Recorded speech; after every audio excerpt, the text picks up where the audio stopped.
बिस्मिल्लाहिर्रहमानिर्रहीम और अस्सलाम वालेकुम। 28 मई और पाकिस्तान में बुध की शाम। आज की अहम तरीन खबरों का आगाज़ करते हैं 28 मई यौम तकबीर। आपको पता है आज ही के दिन पाकिस्तान ने अपनी एटॉमिक पावर का ऐलान किया था धमाकों के साथ। धमाके क्या हुए, उसके बाद ऐसी ऐसी चीज़ें बिलों में से घुसी हुई बाहर निकली जिन्होंने पहले उसका कभी नाम नहीं लिया था। ये कोई पहला मौका नहीं है कि मुस्लिम लीग नवाज़ जो है वो हर वो काम जो हो चुका होता है उसका क्रेडिट लेती है और हर वो काम जो हो रहा होता है उससे दूर भागती है। अभी का कॉन्फ्लिक्ट देख लीजिए। अभी के कॉन्फ्लिक्ट में आपको दो लोग बहुत ही शिद्दत के साथ मिसिंग नजर आए थे। जितनी देर ये कॉन्फ्लिक्ट रहा, ना तो आपको हमारे फील्ड मार्शल साहब कहीं नजर आए उस तरीके से बात करते हुए, एक्टिविटी करते हुए, जिस वक्त के भरपूर उनकी एक्टिविटी देखने की जरूरत थी। इसी तरह से साथ ही साथ जो नवाज शरीफ साहब हैं और उनकी बेटी भी, उन्होंने अभी तक भी मोदी का नाम नहीं लिया। जी हाँ, ये अलग बात है कि कॉन्फ्लिक्ट के बाद जब एयरफोर्स ने कदरे बेहतर तरीके से अपना दिफा किया तो उसके बाद नवाज शरीफ साहब की पार्टी ने कहा कि इस जंग का पूरा डिजाइन जो है वो नवाज शरीफ साहब ने बनाया था। हालांकि नवाज शरीफ साहब तो बेचारे हाथ पर मेहंदी का डिज़ाइन भी बनाने से कासर है।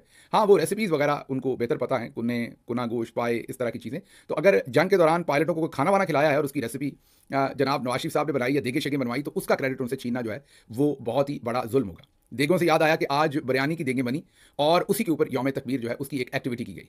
क्योंकि जिस तरीके से आपको पता होगा कि जो भी हशरात होते हैं या जो चरिंद परिंद हैं वो पानी के बगैर नहीं रह पाते, इसी तरीके से नून लीग के लोग जो हैं वो बिरयानी के बगैर किसी जगह पर इकट्ठे नहीं किए जा सकते। बिरयानी बन जाए तो 50-100 बंदा वहाँ पर इकट्ठा हो ही जाता है। आज यौम तकबीर का भी ऐसा ही एक इवेंट किया गया जिसमें ऐन उस वक्त जब स्टेज के ऊपर नवाज शरीफ, मरियम नवाज के नारे लगवाए जाते थे, जा रहे थे, ऐन उस वक्त जो नून लीगी वहाँ पर पटवारी मौजूद थे वो बिरयानी की देगों पर टूट पड़े। हाँ, ये अलग बात है कि बाद में बहुत गिले किए गए कि बिरयानी की देगों के अंदर बोटियां गायब हैं।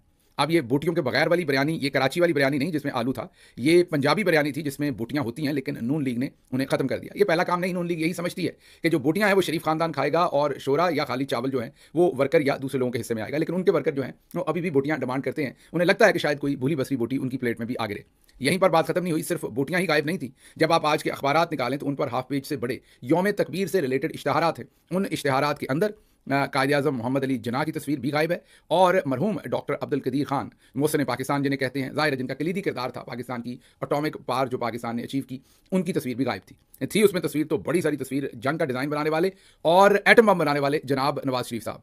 कहा जाता है कि जो आखिरी बारूद एटम बम के अंदर भरा था वो नवाज शरीफ साहब ने अपनी जेब में से पुड़िया निकाल के डाला था, वरना वो अगर आखिरी वाला यूरेनियम जो उन्होंने खुद से कहीं पर ज़ाहिर है उसकी इन्रिचमेंट की हुई थी वो ना डालते तो पाकिस्तान का एटमी बम ना बन सकता। बहरहाल ये वो लतीफ़े हैं जो मैंने शुरू में 3-4 मिनट आपके ज़ाया किए, आपके सामने रखे हैं, क्योंकि नून लीग हर साल 28 मई को इन लतीफ़ों से आगाज़ करती है। आज सोशल मीडिया भरा पड़ा है जिसमें डॉक्टर कदीर खान साहब के साबिका जो इंटरव्यूज़ हैं वो सबके सामने हैं और उन इंटरव्यूज़ के अंदर उन्होंने कहा कि इनका कोई किरदार नहीं था, इनकी हमसे कोई इंटरेक्शन नहीं थी। हाँ, जिन लोगों को उन्होंने क्रेडिट दिया उनमें से कई ऐसे लोग हैं जिनका हम नाम नहीं लेते कभी, जैसा कि गुलाम इसाक खान मरहूम, उनके बारे में उन्होंने बहुत अच्छे अल्फाज कहे। हालांकि गुलाम इसाक खान मरहूम का जो करियर है, क्योंकि वो प्रेसिडेंट भी रहे पाकिस्तान के, कई कंट्रोवर्सीज हैं उनके साथ जुड़ी हुई, कई लोगों को उनसे शिकायतें हैं, दुरुस्त भी होंगी गलत भी होंगी, लेकिन पाकिस्तान का जो एटॉमिक जर्नी था उसके अंदर उनका ज़ाहिर कलीदी किरदार है और उसको डॉक्टर अब्दुल कदीर खान मरहूम ने सराहा था।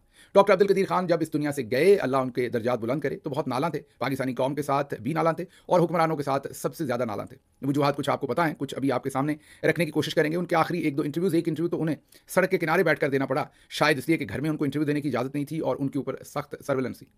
बड़े आराम से उनके ऊपर इल्ज़ाम लगा दिया जाता है कि उन्होंने पाकिस्तान के एटमी राज कुछ और मुल्कों को, 1 या 2 मुल्कों को वो बाहर फरोख्त कर दी, या दूसरे लफ्ज़ों में आप ये कह लीजिए कि जो टेक्नोलॉजी बनाने का कुलिया था, ये नहीं कि पाकिस्तान को नुकसान पहुंचाया। मेरा ख्याल इल्ज़ाम ये है कि वो जो एटम बम बनाने का कुलिया था, फार्मूला था, या उसकी कोई बहुत ही इंपॉर्टेंट क्रिटिकल इन्फॉर्मेशन थी, वो किसी और मुल्क को दे दी और उसके लिए पाकिस्तान के लिए बड़े मसाइल खड़े हो गए। ये मंजन पाकिस्तान को बेचा गया और याद कीजिए डॉक्टर अब्दुल कदीर खान साहब को नेशनल टेलीविजन पर लाया गया और उनसे माफ़ी मंगवाई गई। उन्होंने कन्फेशन किया कि ये काम मैंने किया है और मुझे कौम माफ़ कर दे, और उसके बाद उन्हें तकरीबन हाउस अरेस्ट रखा गया और कभी भी उनको आज़ादी नहीं मिली जब तक कि वो अपने खाल के हकीकी से ना जा मिले।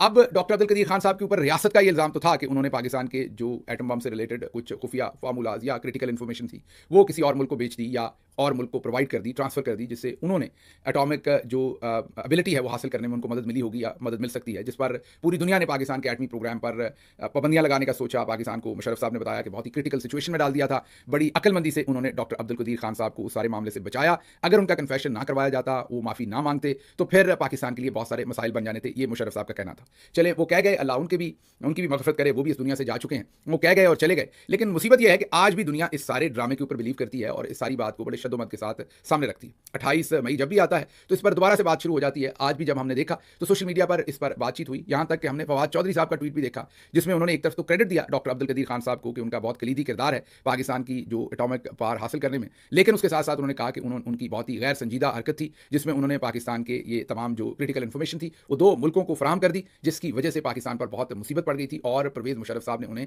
बहुत मुश्किल से बचाया था। जी हाँ, वो इशारा कर रहे थे उसी इंसिडेंट की तरफ जिसमें डॉक्टर कदीर खान साहब को पीटीवी ले जाया गया था और वहां उनसे माफी मंगवाई गई थी कौम के सामने एक खिताब में, जिसमें उन्होंने कहा था कि हाँ, ये गुनाह मैंने किया है, मुझे कौम माफ कर दे। उसके बाद डॉक्टर साहब जो है वो बहुत नाला रहे, अफसरदा रहे और पूरी कौम से भी नाला रहे, जैसे मैंने आपको पहले कहा, कुछ इंटरव्यूज भी उनके जो देखने में मिले। लेकिन उससे पहले वो बहुत सारी क्रिटिकल इन्फॉर्मेशन जो है वो कौम से शेयर कर चुके थे कि नवाज शरीफ का रोल क्या था, इसाक खान साहब का क्या था। बेनज़ीर भुट्टो साहब को उन्होंने क्रेडिट दिया कि उन्होंने उन्हें जो मिसाइल से उनको उनकी रेंज बढ़ाने के लिए पैसे दिए, नवाज शरीफ ने नहीं दिए थे। बहरहाल इन सब बातों के अलावा जो बात आपके सामने मैं रखना चाहता हूं असल की, क्या वाकई डॉक्टर अब्दुल कदीर खान साहब ने ये राज किसी और मुल्क को दिए जिसकी वजह से उन्हें माफी मांगनी पड़ी।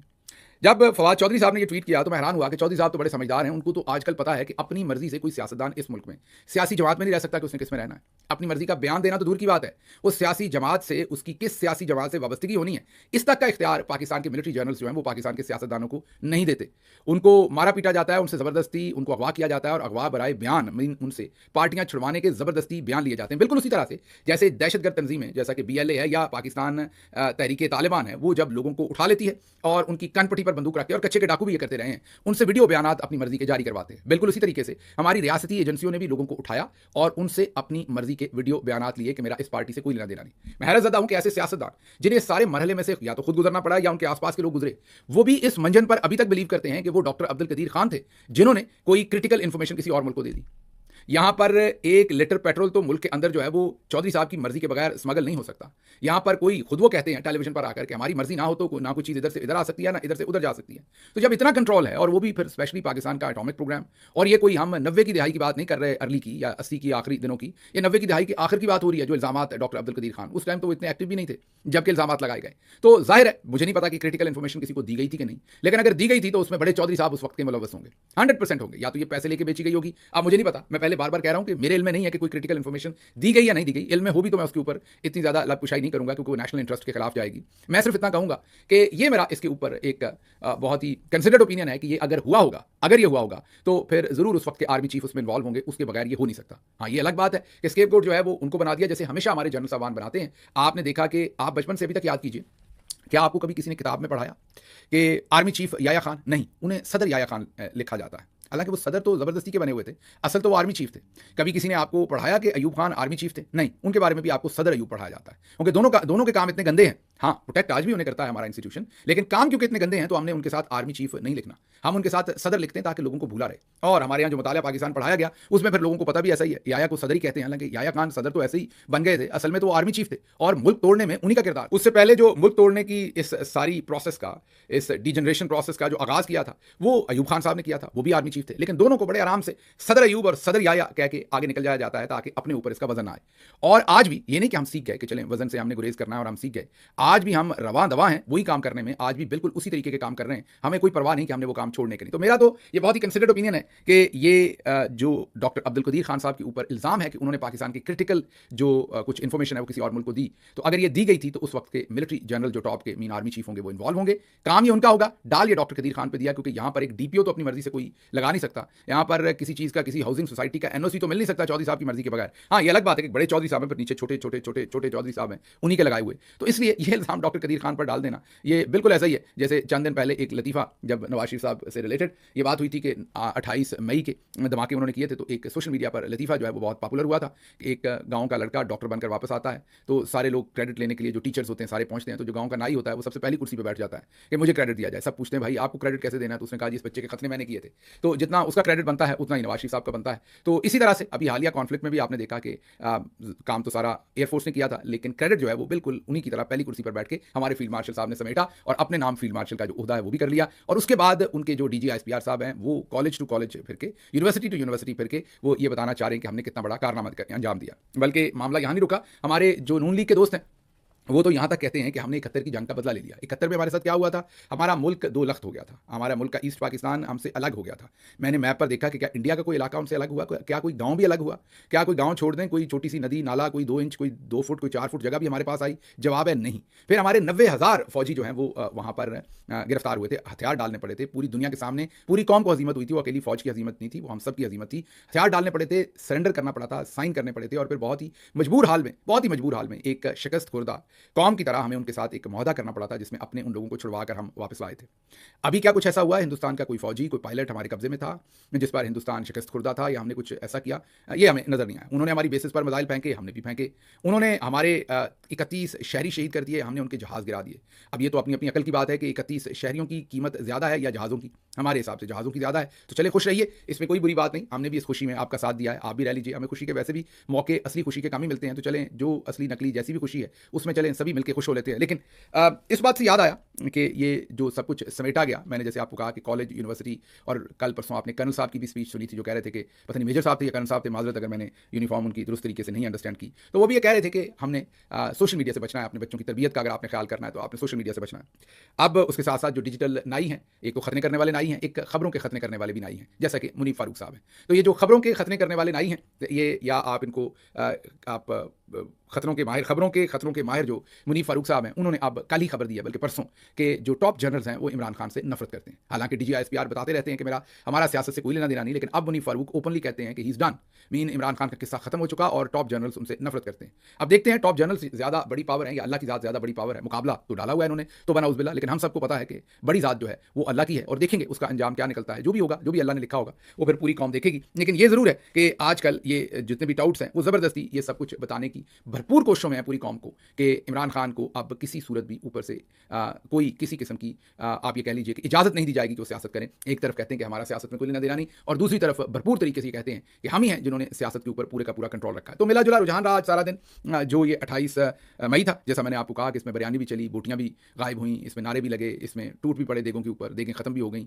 और इसके अंदर गिले भी थे। और आखिर पर चलते चलते आपको ये बता देते हैं कि इसमें हनीफ अब्बासी साहब ने एक बहुत ज़बरदस्त बात की। उन्होंने कहा कि कौम को फ़ख्र होना चाहिए कि, और कौम के लिए बहुत ताकत की बात है कि आज के फील्ड मार्शल जो हैं, army chief general Asim Munir, तमगा इम्तियाज़ मिलिट्री, वो हाफ़िज़ कुरान है, और ये बहुत बड़ी ताकत की बात है, इसमें कोई शक नहीं। ये शर्फ की बात होती है हाफ़िज़ कुरान होना, इसमें तो कोई दो राय नहीं। लेकिन ये जो आपने साथ ताकत जोड़ी है, इसमें भी कोई शक नहीं, क्योंकि उन्होंने अपनी पूरी ताकत आप लोगों के अंदर डाल दी है, क्योंकि बगैर उनकी ताकत के तो आप बिल्कुल ही फारिग थे। तो उन्होंने जितनी अंदर तक आपके वो ताकत भेज दी है अपनी, मीन आपकी पार्टी के रैंक एंड फाइल और आपकी तमाम चीज़ों में, तो नज़र आता है आपकी तमाम अदाओं में, आपकी तमाम हरकतों में, आपकी तमाम लड़ने से शर्माने तक के तमाम जो काम है, उसमें से पता चलता है कि जनाब फील्ड मार्शल साहब ने अपनी पूरी ताकत आपके अंदर डाल रखी है, और आप उसी ताकत के बलबूते पर आज जो कुछ भी कर रहे हैं वो कर रहे हैं। लेकिन ये कितनी देर तक वो ताकत जो है वो आपके अंदर रहती है? किसी वक्त तो उस ताकत ने खत्म होना है। जब वो आपके अंदर से निकलती है तो फिर आपका क्या बनेगा? इस सवाल को नाज़रीन तक छोड़ते हैं। मुझे यहाँ से इजाज़त दीजिए। अल्लाह आपका हामी और नासिर हो। पाकिस्तान जिंदाबाद।